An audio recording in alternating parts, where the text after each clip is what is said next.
отырамыз. Саламатсыздар оқушылар? Ал бүгінгі сабағымызды бастаймыз. Бүгін бөлім атауы толғауы 90 қызыл тіл. Тақырыбымыз сөз бастаған хас жүйрік. Бүгінгі оқу мақсатымыз көркем шығармадағы кейіпкер бейнесін ашып, үзінділерді жадқа айту, шығарманы ұлттық құндылық тұрғысынан талдап әдеби есте жазу.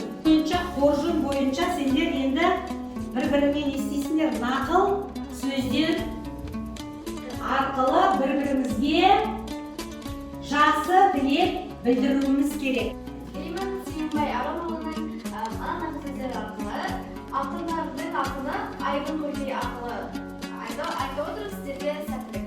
Мен Сүйінбай Арымұлының мына сөздерімен сәттілік тілеймін. О жамбыл бата бердім саған бақытты өмірлі болып жүру заман.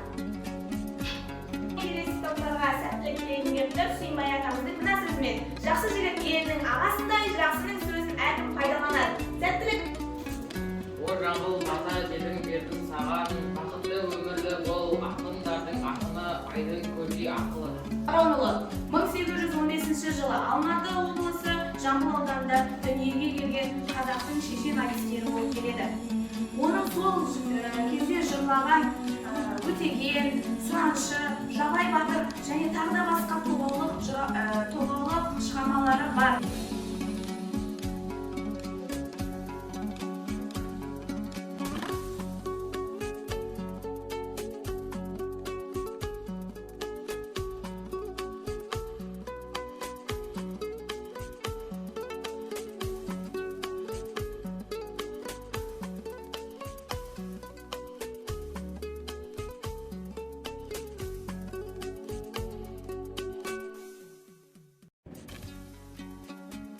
Мен қатағанның айтысынан үзінді. Ассалаумағалейкум, сәлем бердім, мүбәрәк жүздеріңді жаңа көрдім.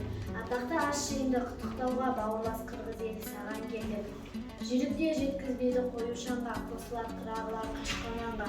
Хан Жантай Қарабайтыр әтекеңе келбем сәлем десе оны. Сүйінбай мен қатағанның айтысынан үзінді. Қашыма төрем ханыңды, кіргіз үйін жаныңда. Қатағаннан жеңілсем, талап алғын малыңда. Іздегенім осы еді, іздегенім табылды.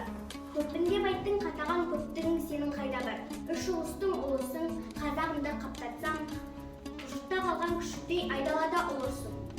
Сүйінбай мен қатағанның айтысынан үзінді. Бұғы деген жұртым бар, байлық деген мұнда бар, көптік десең мұнда бар, кеттік десең мұнда бар, көкше қоян қайда бар, бізде ерші қайда бар, қызар ұры деген қырғызым, сары руда қырғызым,